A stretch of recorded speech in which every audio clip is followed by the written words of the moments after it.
The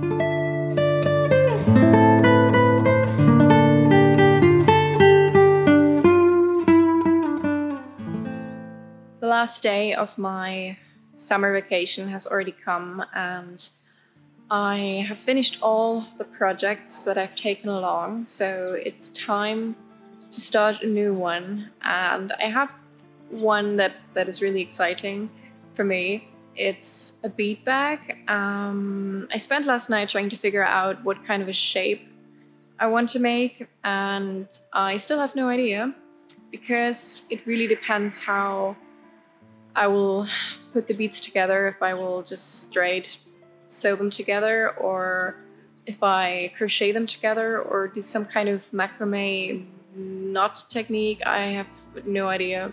This is still all out in the open. Gonna be a little bit experimental, but I'm really looking forward to it.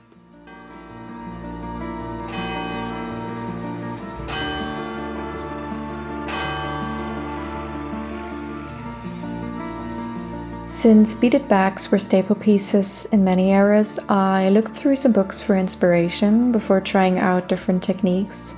Some of them worked quite well, but others took me a little bit longer to figure out. I tried crocheting the beads in, but that didn't really work for me, at least not with these 8mm beads.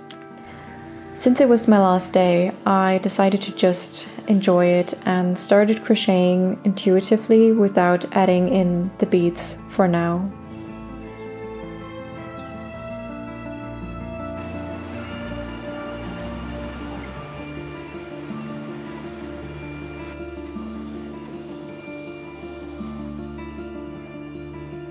Before I knew it, I was back at the airport, and for once, I was not the only one filming myself. While in the air, I reflected on my project and ultimately decided to change my stitch. I wasn't happy with how the beads sat on top of the surface, so I experimented with a mesh stitch pattern that allowed the beads to sink in between the stitches.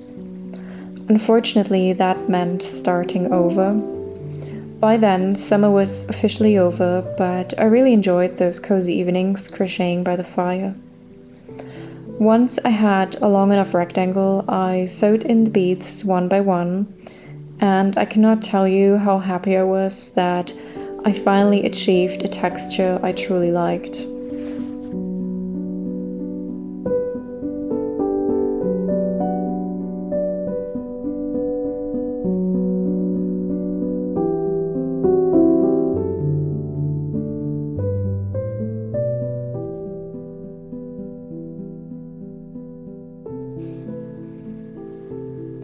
Once I had closed my rectangle into a tube, I sewed all the beads onto a fabric layer so they would really become one with the piece.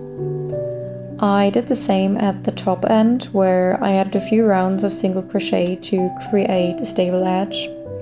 After that, I wrapped some fabric around a frame that I planned to use to give the bag structure and allow it to open and close. Covering the frame in fabric made it much easier for me to attach the bodice of the bag. Not only could I pin it in place, but I could also sew it on securely later.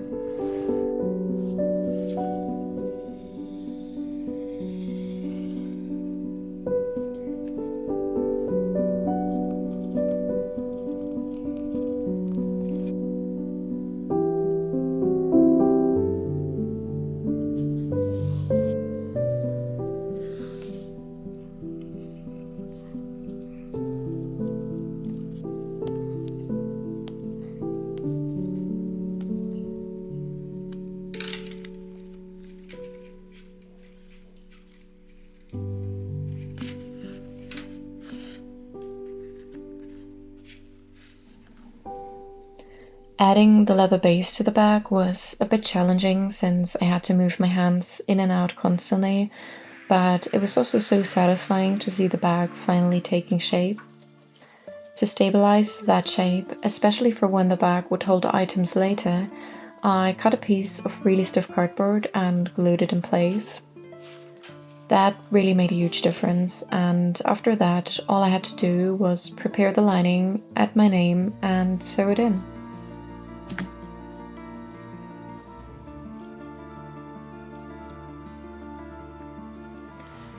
I'm so happy with how my first beaded bag turned out, and I don't think it'll be the last one. I'd love to try making one using smaller beads next time. In total, I used around 840 beads, which is quite a bit more than I expected at the beginning.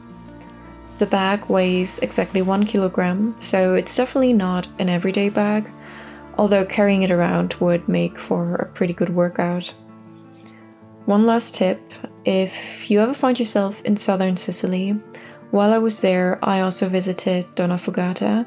It's not only architecturally stunning, but also has great stock for anyone interested in textiles. They have a large collection of historic costumes and even some beautiful beaded bags. I also learned that when the castle was built, the most fashionable thing you could own was a tree like this, and I don't disagree.